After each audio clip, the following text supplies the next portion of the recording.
Hello guys, स्वागत है PP classes motivation में। आज हम लेकर आए प्री बोर्ड परीक्षा 2020-21 कक्षा 12वीं भूगोल विषय।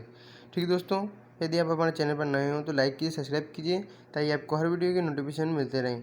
हमारे चैनल में क्लास 9 से लेकर 12 तक सारे ऑब्जेक्टिव एवं प्री बोर्ड के पेपर सोल्यूशन कराए जाते हैं। ठीक है दोस्तों, यदि चैनल पर नए हो तो लाइक कीजिए और सब्सक्राइब कीजिए।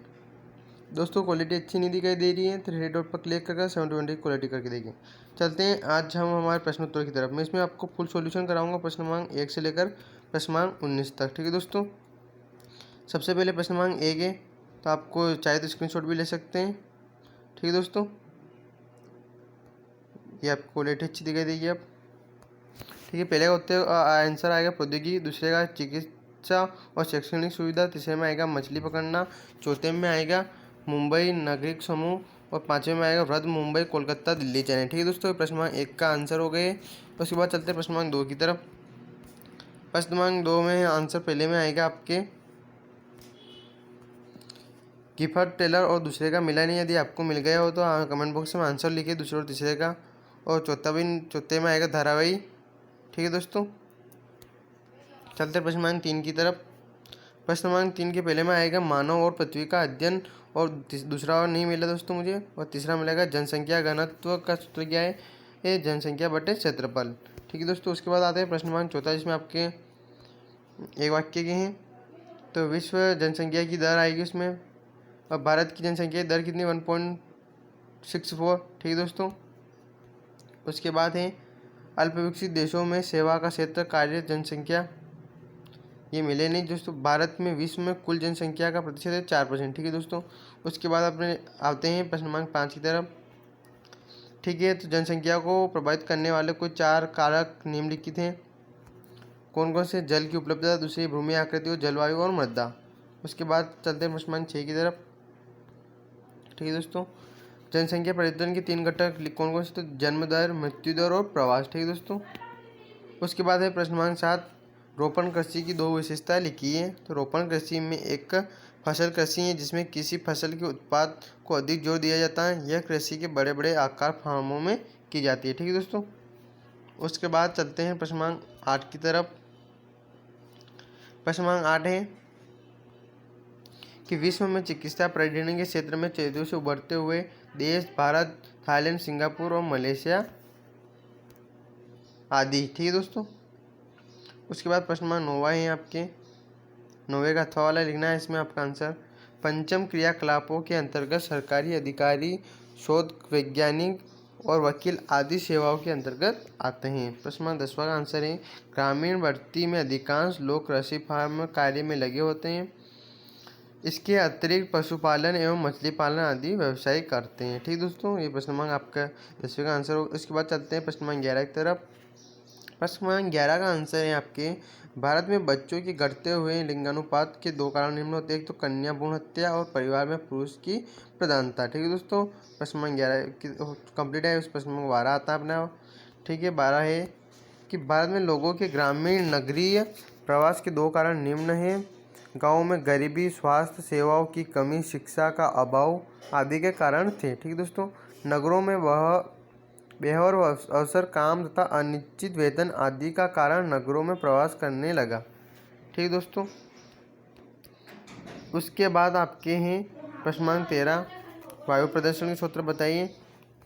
तो मशीन, वाहन, चिमनियाँ, जनरेटरों से निकलने वाला धुआं आदि वायु प्रदूषण के शोध है। प्रश्न क्रमांक 14 आता है आपके स्वच्छ भारत मिशन। भारत सरकार देश को प्रदूषण रहित बनाने के विचार से स्वच्छ भारत अभियान 2 अक्टूबर 2014 में शुरू किया गया था। ठीक दोस्तों, आप चाहे तो स्क्रीनशॉट ले सकते हैं। क्वालिटी अच्छी नहीं दिखाई दे रही है तो 3 डॉट पर क्लिक करके 720 की क्वालिटी करके देखिए।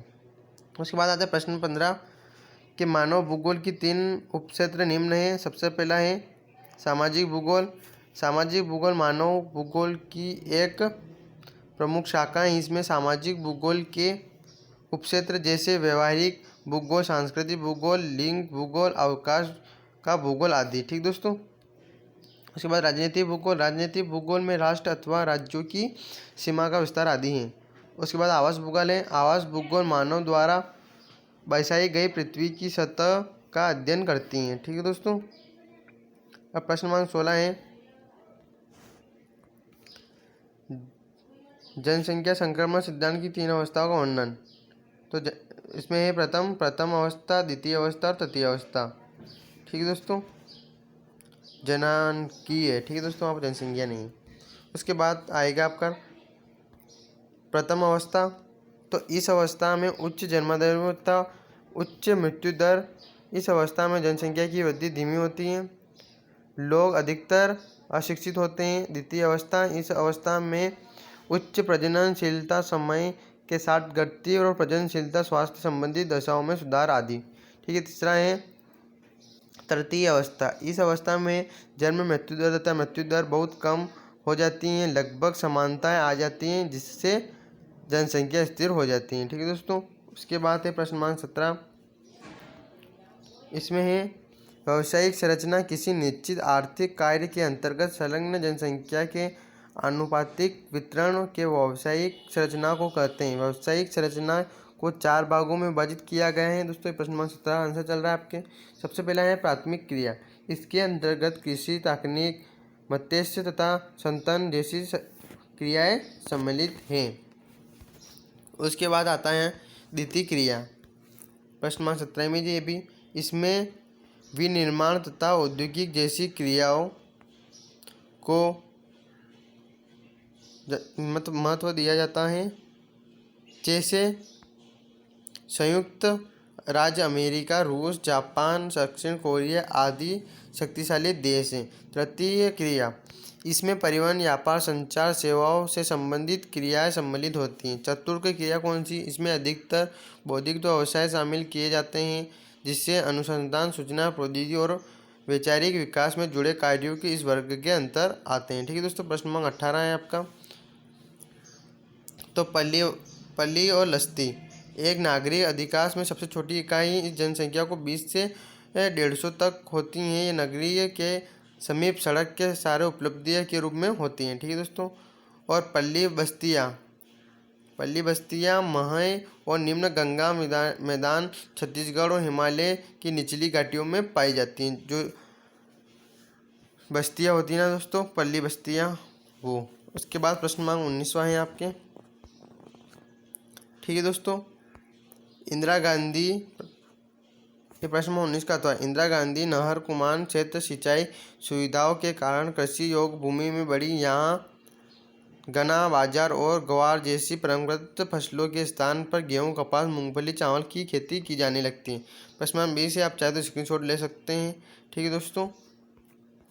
उसके बाद प्रश्न नंबर ये 20 से पूरा आप चाहे तो स्क्रीनशॉट ले सकते हैं, AGD ऐसे से लिख सकते हैं।